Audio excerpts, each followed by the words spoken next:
तुझं मला लग्नासाठी थोडं आश्रय हवाय. पण बनवतो नंतर समजलीस. आणि हा त्यांना जर सांगण्याचा प्रयत्न केलास तर याद राख पूर्ण घर बरबाद करेल तुझं. प्लीज प्लीज दया करा माझ्यावर. मला मला तुमच्या भावाच्या ठिकाणी समजा आणि थोडा वेळ आश्रय द्या. Please please please. ठीक आहे इकडे जातो. Thank you thank you.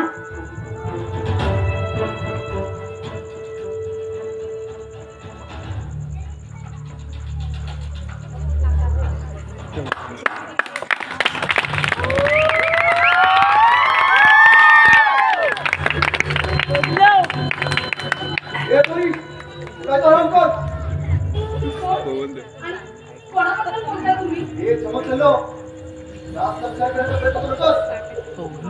कोणी सांगितलं नाहीये. तो नाच सुनने क्या आदत है समझी तू?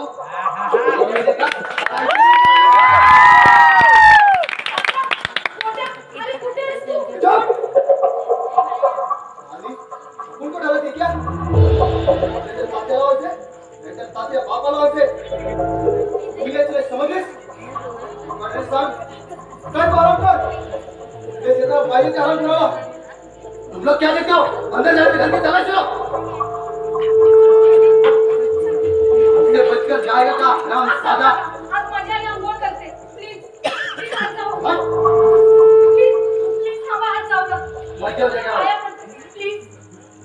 अगर ये झूठ बोलती है तो भी इसके ऊपर अपन को भरोसा करना पड़ेगा क्योंकि वो माँ है और माँ की हम इज्जत करते हैं. रही बात उस हराम साले की हमसे बचकर जाएगा का. बस बस अंदर कोई नहीं है. बस अंदर तो कोई नहीं. कोई बात नहीं चलो.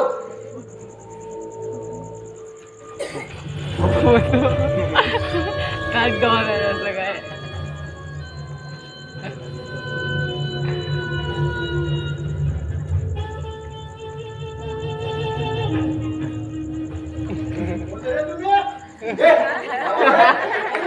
तुम्हाला कोण काय बोलणार.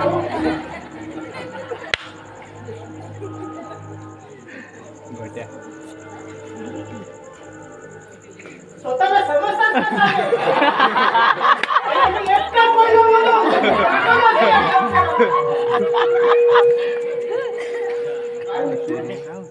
आल्यावर पणाला की नाही साले.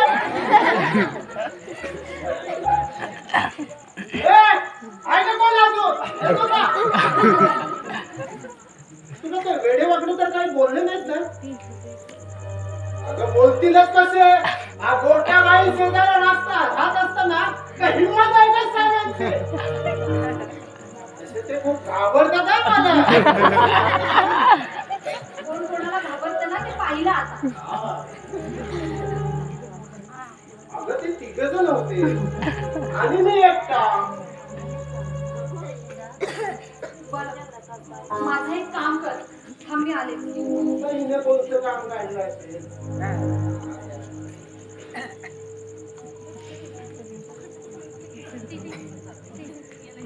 ही पिशवी घे आणि बाजारात जाऊन भाजी घेऊन ये. तुला सकाळीच भाजी आणून दिली होती ना. हो पण पालकची भाजी कुठे आणलीस तू? जा ती घेऊन ये. नव्हतीस ना. पण मला आता हवी आहे. तू जा घेऊन ये. जा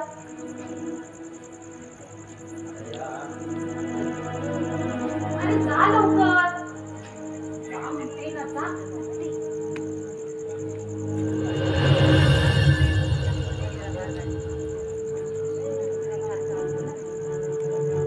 बाहेर कोणी नाही.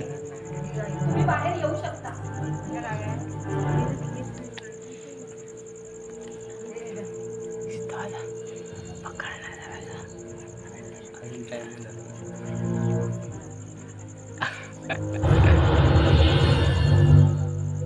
धन्यवाद धन्यवाद ताई साहेब. हे उपकार मी तुमचे कधीच विसरू शकत नाही. त्याची काहीच आवश्यकता नाही. पण तुम्ही आता गेलात तर खूप बरं होईल. मला जायला थोडं भय मात्र खरं आहे. पण आता आणखी एक काम करता का माझं? काय?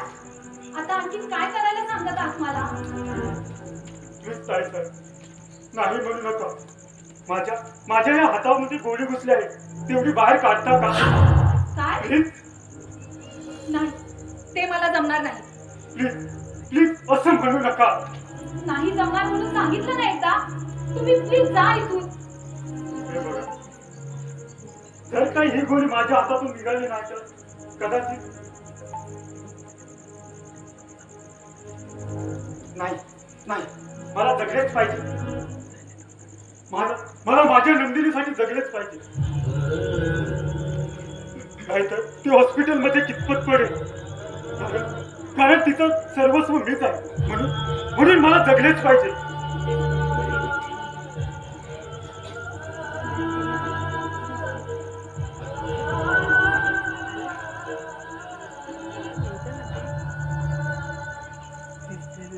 लावलेलं आहे काय ते?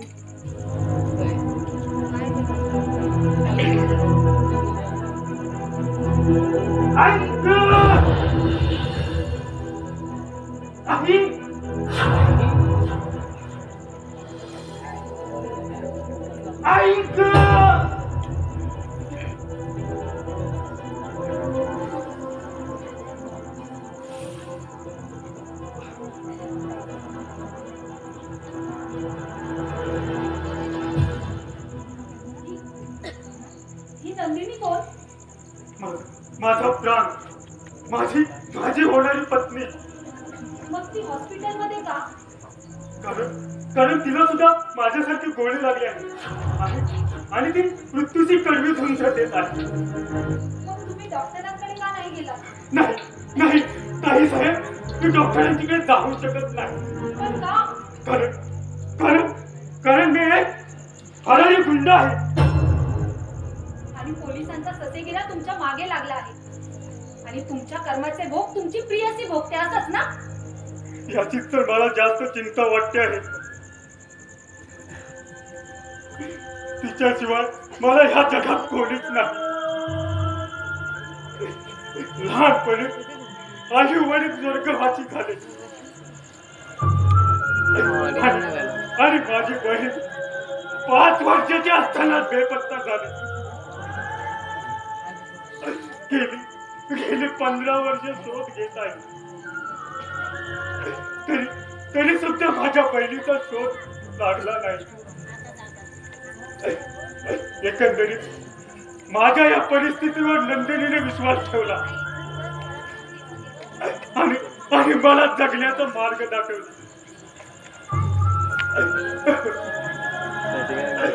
लग्न करून नव्याने आयुष्य जगण्याचा मोका दिला. याचीच भावी स्वप्न रंगवत आम्ही एकांत गार्डन मध्ये बसलो होतो. त्याच वेळी काही गुंडांनी माझ्यावर हल्ला केला.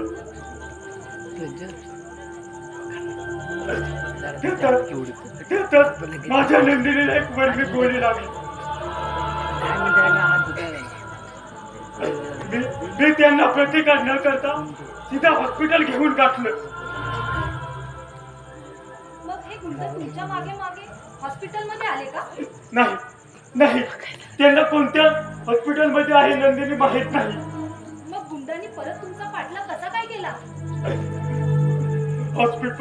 हॉस्पिटलला पोहोचेपर्यंत नंदिनीच्या शरीरातून खूपच रक्तस्राव झाला होता. म्हणून डॉक्टरांनी मला ब्लड बँक मधून रक्त आणण्यास सांगितले. मी रक्त घेऊन येत असता परत त्या गुंडांनी मला पाहिलं आणि माझा पाठलाग केला. योगाने मी इथं आलो आणि तुम्ही मला आश्रय दिला. हो, खूप मोठी मेहरबानी झाली तुमची.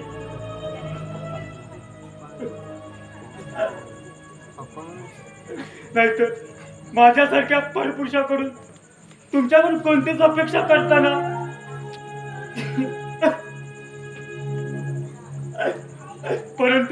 परंतु मला माझ्या हातातली गोळी काढावी लागणारच होती. पण हे मी माझ्या नंदिनीसाठी करत होतो, एका स्त्रीच्या जिंदगीसाठी. कृपया तुम्ही रागावू नका. येतो मी. थांबा. जखम खूप मोठी आहे, मी मलमपट्टी करते. बसा तुम्ही. ताई साहेब, बसा.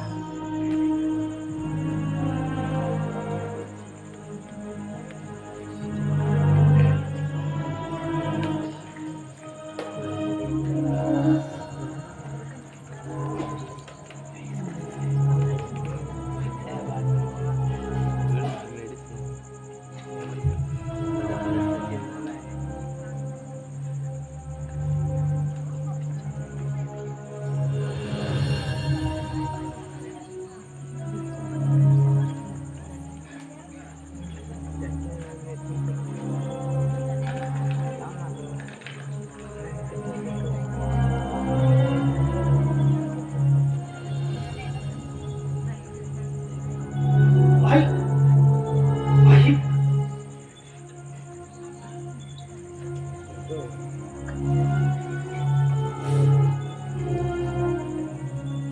आई गं.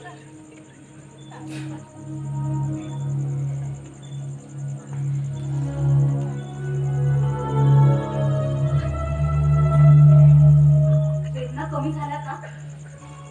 थोड्याशा.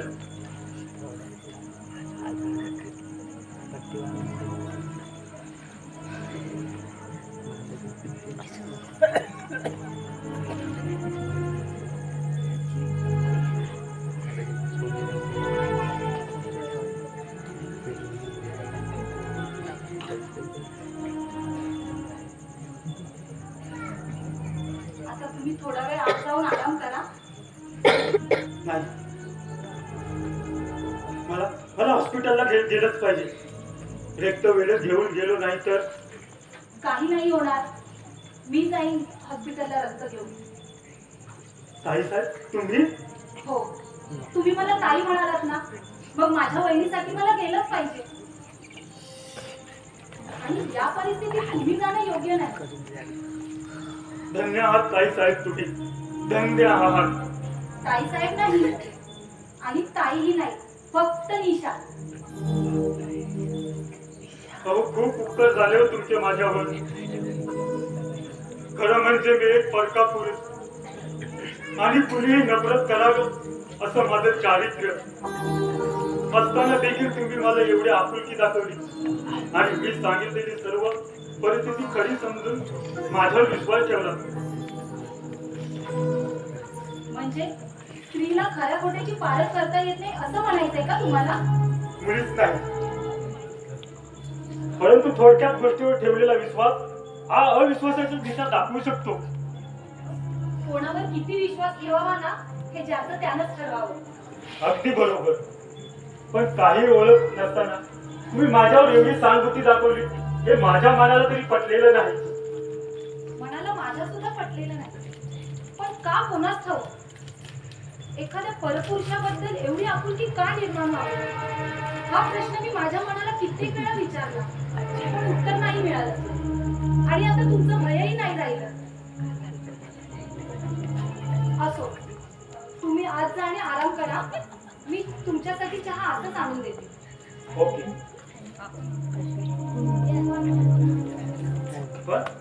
पण तुम्ही नक्की जाणार ना हॉस्पिटलला? हो, मी आत्ताच निघते. बरं, काय नाव म्हणालात हॉस्पिटलचं? डॉक्टर नाफाडींचा दवाखाना. आणि आणि ही घ्या, ही रक्ताची बॉटल. बरं, ठीक आहे. तुम्ही आज जा आणि आराम करा. ताई, हा, तुमच्याशिवाय दुसरे कोणी नाही राहत का या घरामध्ये? माझ्याशिवाय माझे 2 भाऊ आहेत. मग काही त्यांना? तुम्ही त्यांची काळजी करू नका. शिस्तीने कडक आहेत ते, पण मायेचे पुतळे आहेत. वेळेला वागतीलही, पण सत्य परिस्थिती नाकारणार नाही एवढा आत्मविश्वास आहे मला त्यांच्याबद्दल. तुम्ही जा, बिनधास्त राहा.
ए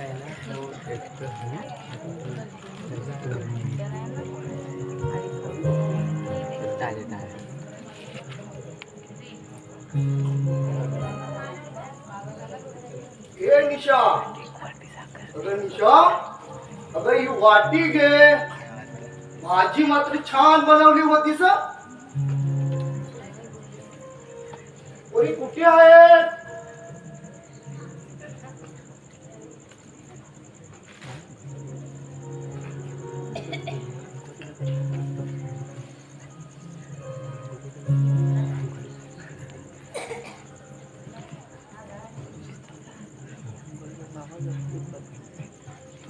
लहान पुढे टाकून कुठे गेली काहीच कळत नाही.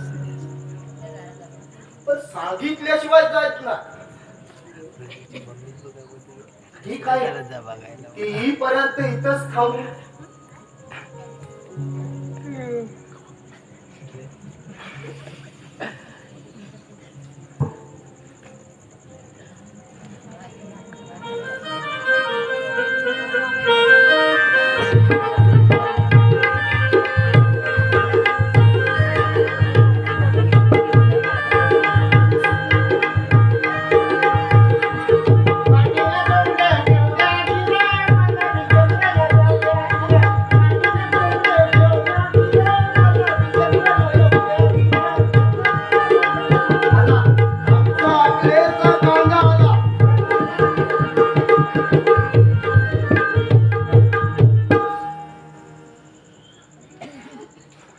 आईला अप्पा, आपला सोडा आणि हलवा. काय बोलत? बापाशी कसं बोलावं याचा सुद्धा नाही तुला. असं काय सांगू रागवायला? तुम्हीच नाही का मला सोडा आणि हलवा आणायला सांगितला होता? अरे तुला दुकानातून आणायला सांगितलं होतं. हो, तेच तर तुम्हाला मी सांगतो आहे. हे घ्या, हा तुम्ही सांगितलेला सोडा आणि हा हलवा आणि ही निशाणी सांगितलेली भाजी. अरे गाढवा, हे कधी सांगणार? तुम्ही वाक्य पूर्ण करू द्याल तेव्हा ना. अजून वाक्य पूर्ण व्हायचं होतं का? त्याचं काय अप्पा, शेवटी मराठी भाषा. वाक्य पूर्ण नाही केलं तर नको तिकडेच बोलते. अरे कशी बोलेल? बोलतानाच माणसाला सरळ बोलावं. म्हणजे कसं अप्पा? अरे तुझ्यासारखं सोडा आणि हलवा.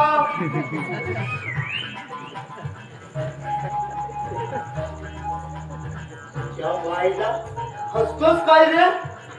नाही नाही नाही नाही, तो दोष तुझा नाही, तो दोष त्यावेळेच्या दारूचा. त्या बाईला दादा दादा दारू. त्यावेळेला मी पीत होतो, पण रोज नाही पीत होतो. कधीतरी आठवड्यातून 7-8 वेळा पियाचो.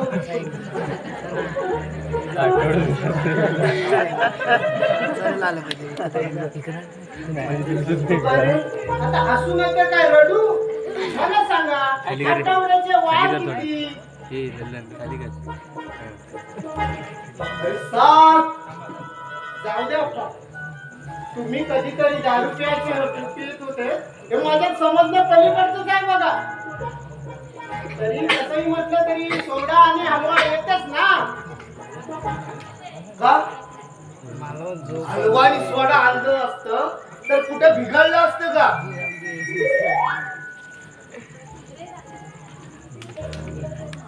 मराठी भाषा कशी बोले? ते आता सर्व सोडा अप्पा. या माईला परत सोडायला सांगतो. तसं नाही अप्पा, ते तुम्ही मनावर घेऊ नका. मी तुम्हाला एक ना गंमत सांगतो. कसली? कुठल्या तरी बाईला धक्का मारला असणार. काय अप्पा, बाईला काय? एखाद्या अप्सरेचं नाव घ्या, एखाद्या सुंदर मुलीला धक्का लागला असं म्हणा. हा हा हा मेल्याचं काय थोबाड आणि एखाद्या अप्सरेचं नाव घ्या. का अप्पा? एक दिवस हा तुमच्या गोट्या अप्सरा आणतो की नाही ते पाहत राहा. आणि अप्सरा जाऊ दे खड्ड्यात. 2 वेळ जेवण घालून करीन अशी एखादी साधी मुलगी जरी पटवलंच ना तर मी धन्य मानेन. साधी मुलगी? छ्या! अहो लग्न करावं तर एखाद्या राजकुमारीशी.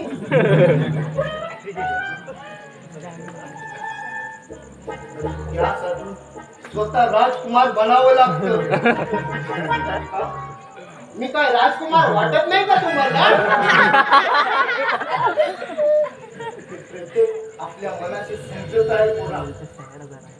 आपण कोण आहोत, आपली योग्यता काय आहे ही ज्याने त्याला समजायला पाहिजे पोरा. स्वतःला राजकुमार समजून आपल्या गरिबीचा अपमान होतो असं वाटत नाही का तुला?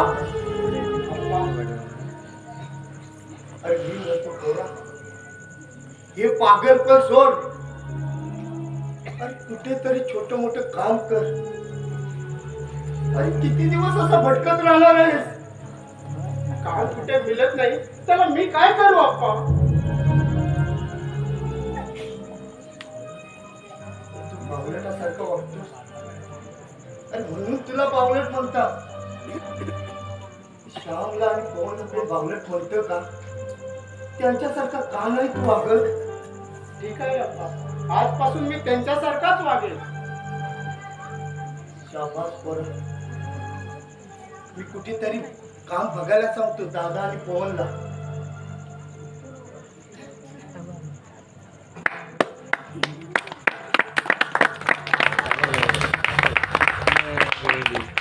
मस्त करतो का त्या?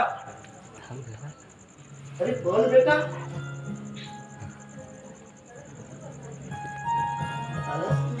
होता त्या. पण बाप बेटामध्ये कसली एवढी एकगूत चाललेली होती ती तरी मला समजतील का? अरे कसली हिरकूत चालणार? अरे त्याला कुठेतरी काम कर असं सांगत होतो. अरे मी तरी किती दिवस त्याला सांभाळणार? याला समजण्यात काहीच फायदा नाही त्या. किती समजवलं तरी ह्याच्या पालच्या घरात पाणी. दादा काय कमी समजवतात या गोट्याला? पण काय उपयोग? त्या भाजीवाडीच्या मागे जायचं कमी होतोय कुठे? ए पव्या, काहीतरी खोटं बोलू नकोस हा? अच्छा, म्हणजे मी खोटं बोलतो. बेटा फक्त भाजीवाल्याचं नाव घेतलंय, अजून पानपट्टी आणि चंपा बाकी आहे.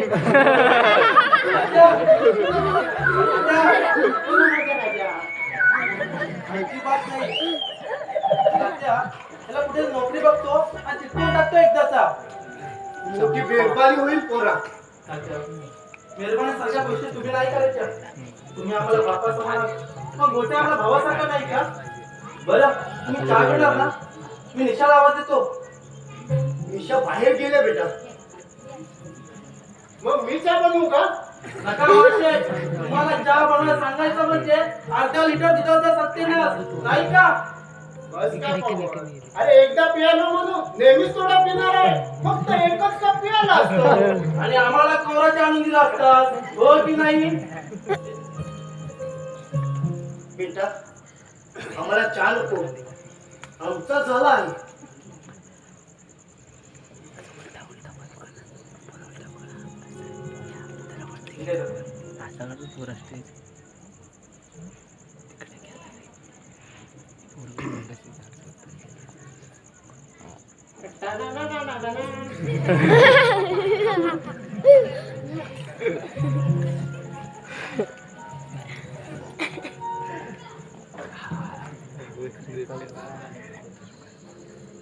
नमस्कार करतो तात्या.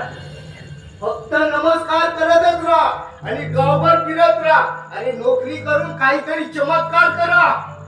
हो हे काय तात्या, आज इंटरव्ह्यू देऊन आलो. अरे आतापर्यंत किती इंटरव्ह्यू दिल्यास रे? फक्त 25.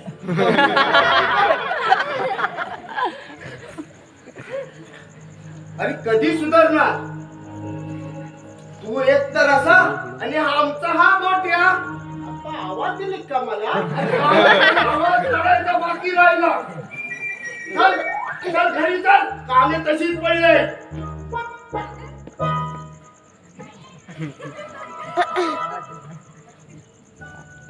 बिचारे तात्या, अरे घरी कोणी दिसत नाही.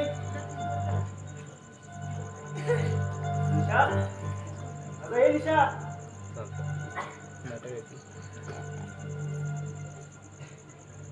का? आम्ही कोणी चालणार नाही तुला? तसं नाही रे, नेहमीच निशा असते ना घरी. आज मी आहे घरी. बोल, काय म्हणतोस? काय बोलणार? इकडे चाललो होतो, म्हटलं भेटून जावं, पण आज तू घरी नसेल रे. का? आश्चर्य वाटलं? नाही, बघावतो कामामध्ये रमलेला असतेस ना. मग काय तुझ्यासारखं काम न करता गावभर फिरत राहू? बघू यार, असं काय बोलतो? असं झालं तरी मी तुझा मामे भाऊ आहे आणि आपल्या भावाला पण असं बोलतं का? अरे म्हणून तुला सांगतोय, सर्वजण बोलतात तर चांगलं वाटतं का तुला? तू काम का नाही करत कुठे? अरे प्रयत्न तर करतोय, आणखी काय करू? काम करण्याची मनापासून तयारी.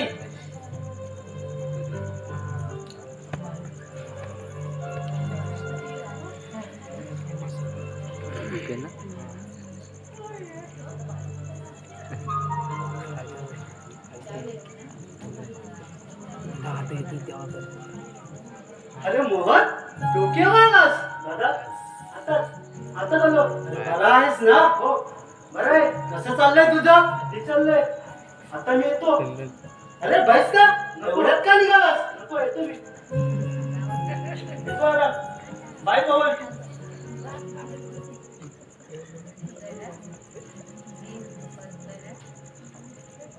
पवन, काही प्रॉब्लेम? नाही, काही नाही दादा. पण तुम्ही आज घरी उशिरा येणार होतात ना? हो, म्हणाल होतो, पण काय ते काम रद्द झालं. बरं, निशा कुठे गेले? मी आल्यापासून घरीच नाही ती. गेली असेल भाजी वगैरे आणायला. येईल एवढ्यात. दादा, भाजी तर गोटीने आणली. दादा, तुम्ही केव्हा आला? अगं, आता चालू बघ. निशू, कुठे गेली होतीस तू? निशा, कुठे गेली होतीस? पवन, काय एवढं रागवायला झालंय? दादा, प्रथम तिला विचारा इतका वेळ कुठे होती म्हणून. अरे गेली असेल मैत्रिणीकडं, त्यात एवढं रागवण्यासारखं काय आहे? निशू, कुठे गेली होतीस तू? नाही, कुठे नाही. अगं निशा, काय झालं? तू अशी घाबरलीस का? काही नाही. ते कुठे आलं होतं का? तुला तू का घाबरतेस?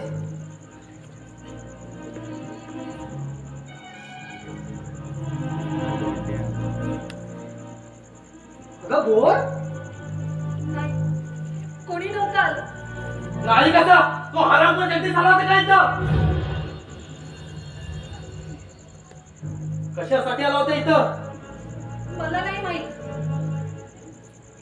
तुला माहित नाही? निशा, तुला काही बोलला का तो? निशा, खरं सांग.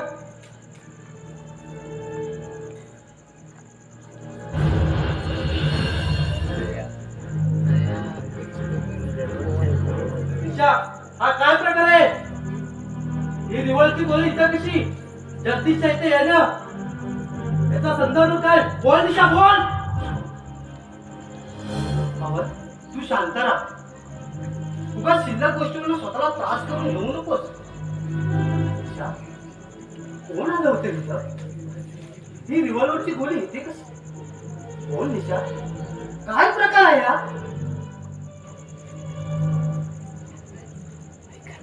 बोल निशा, बोल. मी सांगतो काय प्रकार आहे हा. त्यामध्ये निशाचा काहीच दोष नाही. माझ्या मागे काही गुंड लागले होते, म्हणून मी जीव वाचवण्यासाठी इथे आश्रय घेतला.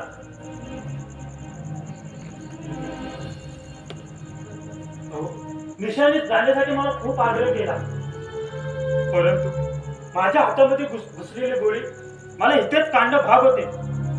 त्याशिवाय मला दुसरी जागाच नव्हती. पण आपण कोण? मी सांगतो, हा कोण आहे तो? नाही, तुम्हाला कुठेतरी पाहिल्यासारखं वाटते. नाक्यावरच्या गुंडाला कोण नाही ओळखत. यांच्या गुंडागिरीला कंटाळले लोक यांच्या बऱ्याच जरा विसरू शकतील. गुंड गुंड शब्द मनाला किती नाजूक आणि लहान आहे, पण त्याची व्याख्या खूप मोठी आहे आणि आणि त्याचा इतिहास सुद्धा खूप मोठा आहे. तुझा कितीही मोठा इतिहास असला तरी मला तो ऐकणं इंटरेस्ट नाही. फक्त इथं कसा एवढाच बोल. स्वतःचे प्राण वाचवण्यासाठी योग्य ती जागा मिळाली आणि मी इथं आश्रय घेतला. तुमच्यासारख्या गुंडाने ही जागा योग्य नाही. ती जागा आहे पोलीस स्टेशन. म्हणून तुला पोलीस स्टेशनच्या स्वाधीन करायला हवं. एक मिनिट पवन, एक मिनिट जरा शांतता घेशील? असं शिल्लक गोष्टींना स्वतःला त्रास करून घेऊ नको. मला आठवले, गेल्या 4 वर्षापूर्वी यांना डॉक्टर कुलकर्णीच्या हॉस्पिटलमध्ये पाहिलं होतं. जखमी व्यवस्थित खरा आहे ना? हो, खरं आहे. कशामुळे जखमी झाला होता? साहेब, हो, आमच्यासारख्या गुंडांचे मित्र कमी पण दुश्मन जास्त असतात. हो, प्रत्येक क्षणी प्रत्येकचे सावट आमचा पाठलाग करत असते. दादा, आपल्या या गोष्टीचा संबंध काय? एखाद्याने तुमच्या पुढे हात पसरले की तुमची माया होतू जायला लागते.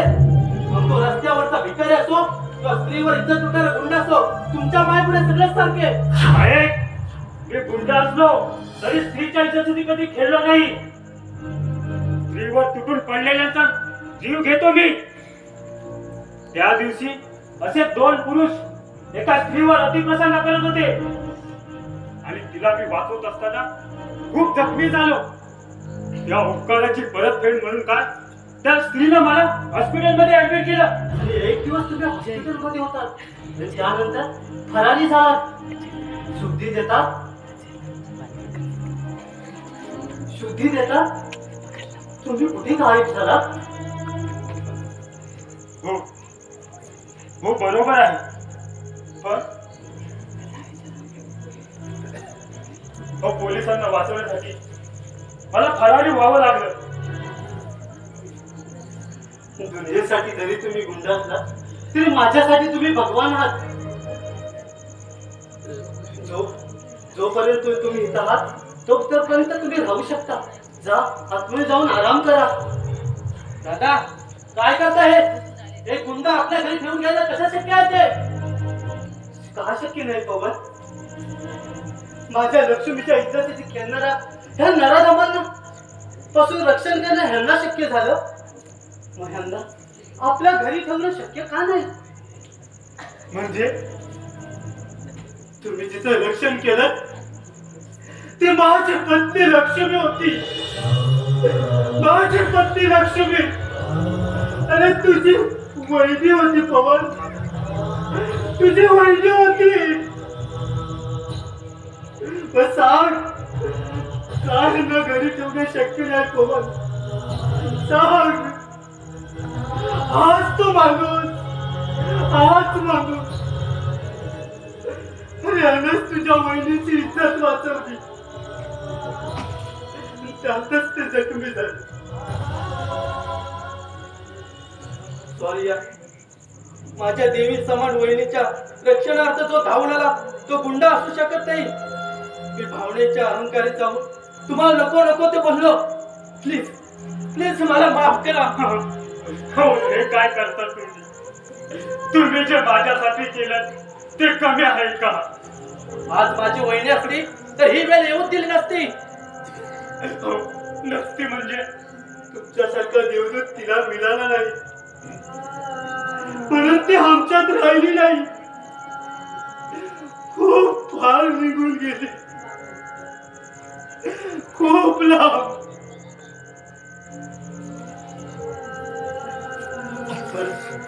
पवन, त्यांना कपडे दे.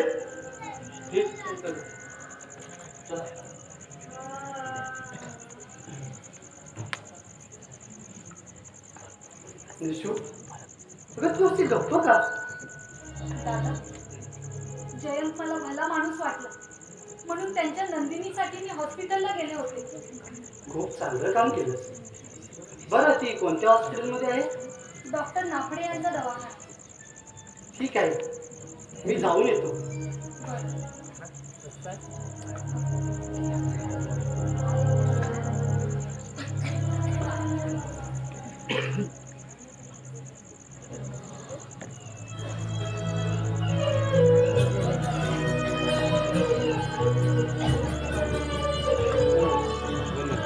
करून घेतो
जागा ठेव.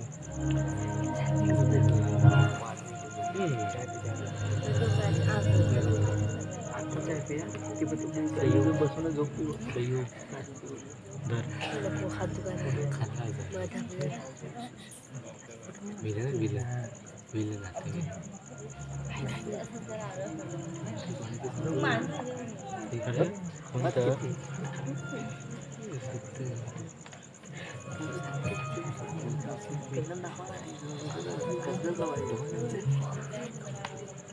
दिशा, मी हॉस्पिटलला जाऊन येतो. अहो पण तुम्ही थोडा वेळ आराम करा. हॉस्पिटलला दादा गेलेच आहेत ना. नाही, मला हॉस्पिटलला गेलंच पाहिजे. तसा तसा थोडा आरामी वाटत आहे आणि पवन आहे की माझ्या बरोबर. तरी सुद्धा तुम्ही या स्थितीत तिथे जाणं योग्य नाही. केवढ्या जीवाला केवढी माया. नशीबवान आहेत ते भाऊ ज्यांना तुझ्यासारखी बहीण मिळाली. का मी तुमच्या बहिणीची उणीव भरून काढू शकत नाही का? शंकाच नाही. तुझ्यासारखी बहीण मिळाली भाग्य लागतो. मग झालं. आजपासून माझे 3 भाऊ. नाही निशा, हा अविचार होईल. तो कसा काय? कारण गुंडांना नसतो धर्म, नसतात नाते गोते, असतात ते फक्त वैरी. ते सुद्धा जीवावर उठलेले. आणि तुला माझी बहीण मानून तुझं सुख हिरावून घ्यायचं नाही मला. जन्माला येताना कोणी गुंड म्हणून जन्माला येत नाही, हे मला माहित आहे. परिस्थितीनुसार माणूस मार्ग बदलतो आणि बदललेला मार्ग चुकीचा आहे हे जेव्हा त्याच्या लक्षात येतं ना, तेव्हा तो स्वतःला सावरतो. कारण दानवाचा मानव झालेल्याची कित्येक उदाहरणं आहेत या जगात. अगं सोन्याच्या भांड्यात लोखंडाचा तुकडा ठेवला म्हणून त्याला कोणी सोनं म्हणत नाही किंवा किंवा त्याची किंमत सुद्धा वाढत नाही. सोन्याच्या किमतीने लोखंडाची किंमत जरी कमी असली ना, तरी दोन्ही धातूच आहेत. सोन्याचे अलंकार घालून सौंदर्यात वाढ होत असली तरी लोखंडापासून मूर्ती घडवून त्यात देवपण आणता येतं. अगदी बरोबर निशा. अगं मी ज्या मार्गात गेलोय तिथे मायेची हिरवळ कुठेच दिसत नाही. आहे ती फक्त अत्याचाराची दडदड आणि त्या दडदडीत तुल्याचा फक्त शेवट मृत्यूच करू शकतो. प्रयत्न केला तर अशा दलदलीतून बाहेर येण्यासाठी एक छोटीशी संधी तुला पुरेशी ठरते. बरोबर बोललीस निशा. हा जय सुद्धा या दगडातून लवकर बाहेर येईल. फक्त तिला मनापासून ठरवायला हवं. अरे माझ्या बाबतीत एवढा आत्मविश्वास. खरंच तुमच्या मोठेपणाचं कौतुक करावं तितकं थोडं चालू. आमच्यातल्या मोठेपणाचं कौतुक करून आमच्यातल्या मोठेपणात खत पाणी घालू नकोस ते. निशा, आम्ही येतो बाहेर. बरं.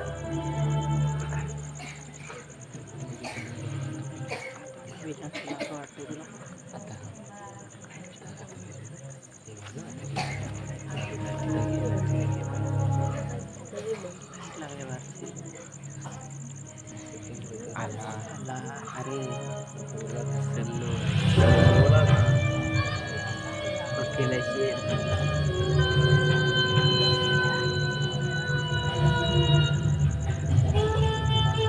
मॅडम.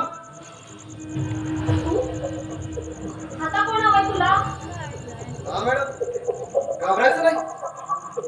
तसं आपल्याला कोणीच नाही पाहिजे. मग कशाला आलायस इथे? आपण तो तेरे वाचतेला मॅडम. काय? हा मॅडम, कालच तुझं हे मादक सौंदर्य आपल्या खोपडीमध्ये एकदम फिट बसलंय. हा आईला राहणार नाही आपल्याला. स्वर्गातला रंबेला सुद्धा लागेल अशी तुझी काया. आपण तो तिला दिवाण वगैरे मॅडम. हलकटा, कोणाच्याही घरची इज्जत म्हणजे तुझ्या बापाची प्रॉपर्टी वाटली की काय तुला? चुप! किसकी भी तो एक बार बोल दिया ना तो तू मेरी होगी, समझी? आपलं काळं तोंड आधी आरशात बघ. साला, तू बोलशील तर 20 प्यायची पण तयारी आपली.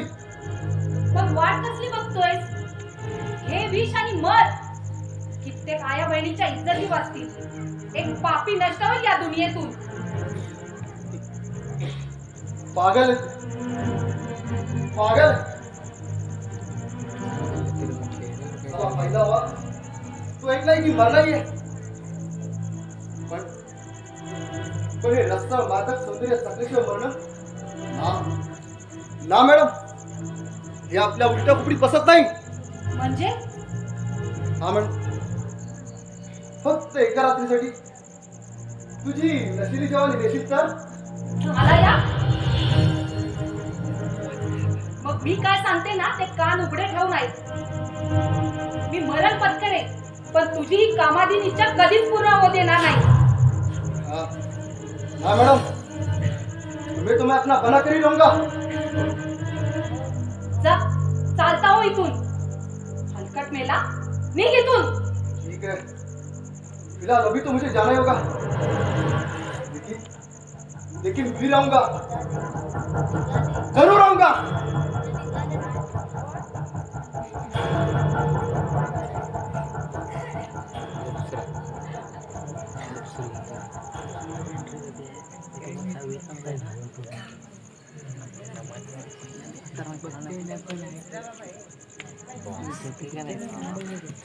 राजन येतोय की नाही काय बंद.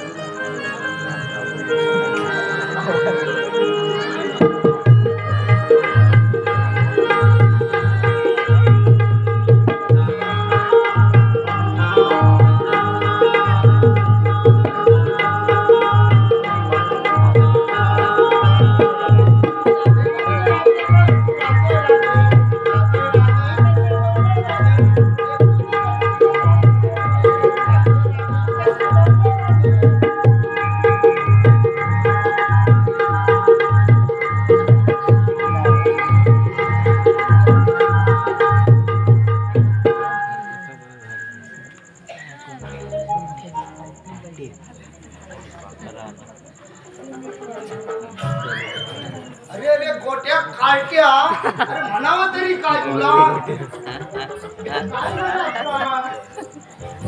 काय झालं मग, काय विचारतोय?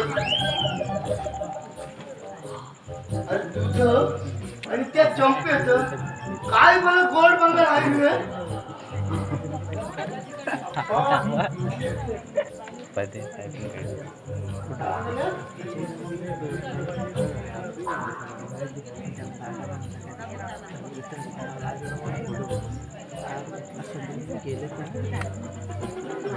मी तिच्यावर लाईन मारतोस का? लाईन तर मी मारतो तिच्यावर, पण तिची थेरडी आई मी मारलेल्या लाईन पुसून टाकते. खूप नालायक. अरे तुझ्या या करण्यामुळे त्या थेरडीने आज मला धरलं. काय म्हणताय ना आपण? म्हणजे त्या थेरडीची डायरेक्ट तुमच्यावर नाही. खरं दिसत नाही बुवा. अरे तू समजतो तसं नाही. काळजी करू नका, पहिले पहिले असंच होतं.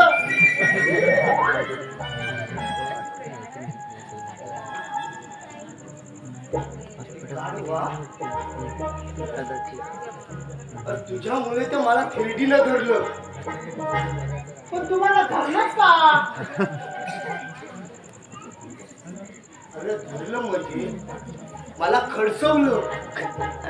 माझ्या मुलीचा नाक सोड, नाते तुझी तंगडी मोडून टाकेल असं म्हणाली ती. कशाला गेला गप्पा त्या चंपेच्या मागे? तिच्या आणि तुमच्या वयात किती फरक आहे? आणि गाढवा, अरे तुझ्याबद्दल बोलली ती. अरे तुला धमकी दिली तिनं. असं होय? म्हणजे तुम्हाला तिने माझ्याबद्दल सांगितलं? पण तुम्ही घाबरू नका अप्पा.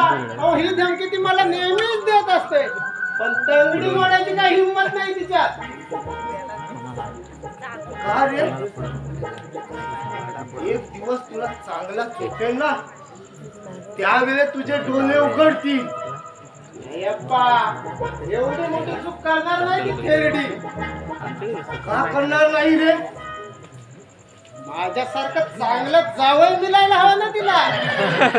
म्हणजे तू त्या चंपे बरोबर लग्न करणार? होय अप्पा, मी काही चंपेबरोबरच लग्न करणार. म्हणजे तू त्या चंपी बरोबर लग्नात? हो अप्पा. काय करणार म्हणजे काय करणारच आता. का? दुसरी कोणी मिळाली नाही का तुला? तशा बऱ्याच मिळाल्या, पण माझ्याकडे पाहिजे त्यांची इच्छाच ना. ते माझ्याशी लग्न का करणार म्हणा? म्हणून त्या म्हशी बरोबर लग्न करणार की काय? अप्पा, तुमचा काहीतरी गैरसमज होतो या. मी तर म्हशी बरोबर नाही, मी चंपे बरोबर लग्न करणार आहे. चंपे बरोबर. अरे तेच तर सांगतोय मी तुला. तुझ्या त्या चंपेत आणि म्हशीत काहीच फरक नाही दिसत.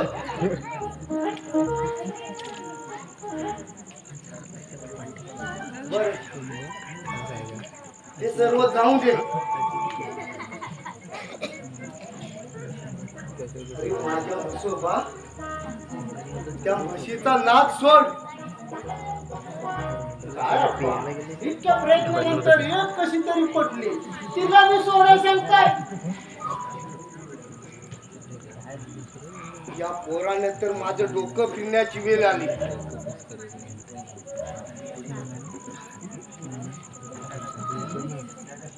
अरे चल घरी चल. आम्ही तशीच पडले आणि गाढवे तुझा बाप काम करील का? चल मग तुला.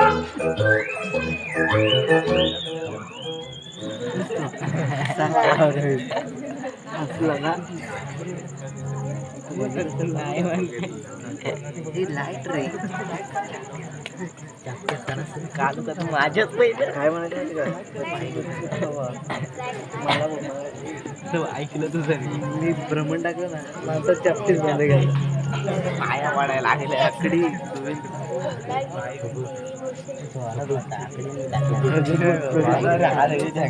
ऐकलं होतं